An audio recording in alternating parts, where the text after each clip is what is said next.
प्रदेश में विधानसभा चुनाव होने जा रहे हैं। उत्तर प्रदेश का मुख्य मुद्दा आज बेरोजगारी, महंगाई है, परंतु भाजपा के योगी जी को शायद मुद्दों की जानकारी नहीं है।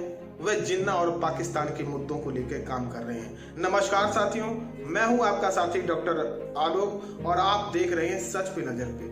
जो साथी सच पे नजर से तीव्रता के साथ जुड़ना चाहते हैं वो यूट्यूब चैनल और फेसबुक चैनल को लाइक, सब्सक्राइब, फॉलो कर सकते हैं। साथियों, उत्तर प्रदेश में विधानसभा चुनाव होने जा रहा है, लेकिन इस उत्तर प्रदेश में विधानसभा चुनाव में मुद्दे क्या है? आखिर क्या वजह है कि मुख्यमंत्री जी प्रतिदिन सुबह उठकर जिन्ना को याद करने लगते हैं, पाकिस्तान को याद करने लगते हैं? अभी हाल में ही उनका एक बयान आया, स्क्रीनशॉट में आप देखिएगा ट्विटर पर, कि वे जिन्ना के उपासक हैं। अब बाबा जी को ये कौन समझाए, कौन बताए कि उत्तर प्रदेश में जिन्ना और पाकिस्तान मुद्दा नहीं है, उत्तर प्रदेश का मुद्दा बेरोजगारी और महंगाई है।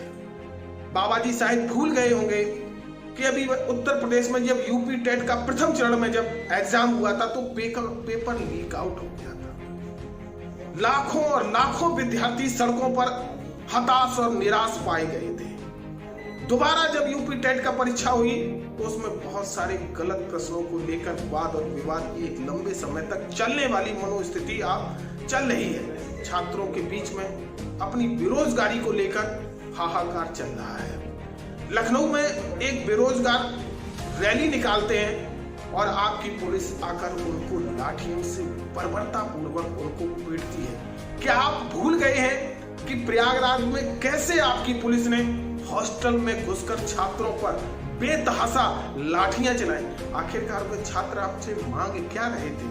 वे छात्र आपसे रेलवे रिक्रूटमेंट बोर्ड में कथित जो धांधली हुई है, जो गड़बड़ी हुई है, उसके खिलाफ एक मात्र प्रदर्शन तो कर रहे थे। हालांकि छात्रों ने जो आगजनी की है, जो राष्ट्र की संपत्ति को नुकसान पहुंचाया है, मैं उनके इस व्यवहार के साथ कतई नहीं हूं और ऐसे छात्रों को मैं बताता हूं कि राष्ट्र की संपत्ति के साथ कभी भी इस प्रकार की छेड़खानी नहीं करनी चाहिए, क्योंकि वह आपकी अपनी संपत्ति है।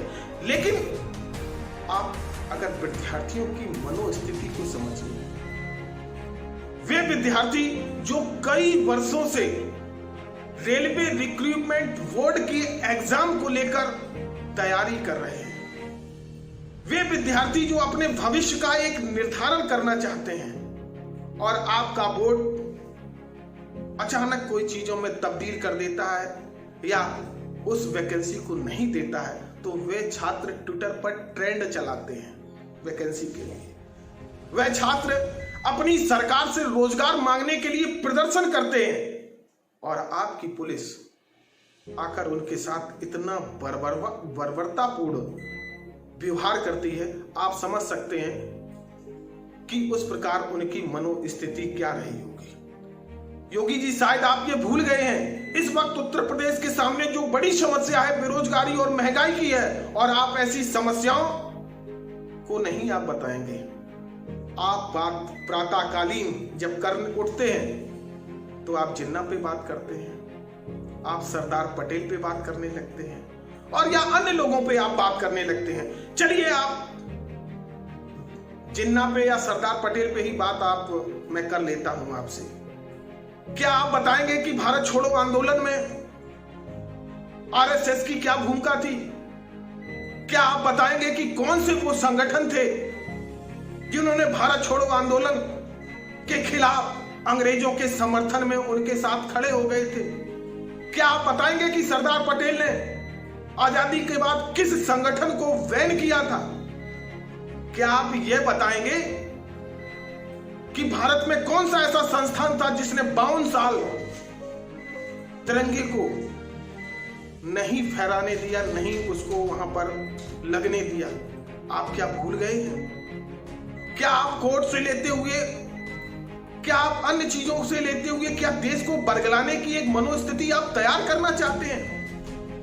बाबा जी, आपसे निवेदन पूर्वक कहना होगा कि आज उत्तर प्रदेश की जो मुख्य समस्या है, वो नौजवान जो संपूर्ण भारत में उत्तर प्रदेश में बड़ी आबादी में रोजगार की तलाश में है, वो रोजगार के लिए प्रतीक्षारत बैठे हुए हैं। व्यापारी व्यापार के लिए प्रतीक्षारत बैठा हुआ है।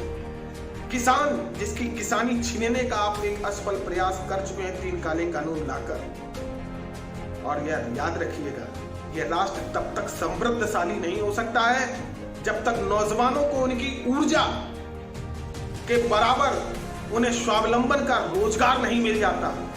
इस देश में बहुसंख्यक किसानों के चेहरे पे मुस्कान जब तक नहीं आ जाती है तब तक उत्तर प्रदेश कभी खुशहाल नहीं हो सकेगा। और ये बड़ा दुर्भाग्य है कि एक भारत के सबसे बड़े प्रदेश का मुख्यमंत्री प्रातःकालीन उठ के जिन्ना, पाकिस्तान, शमशान, कब्रिस्तान ये सब पे बात करने लगता है। मेरा युवा साथी निश्चित रूप से मेरी बात को बड़ी गंभीरता से समझेगा, इस वीडियो को बहुत लंबे समय तक शेयर करेगा।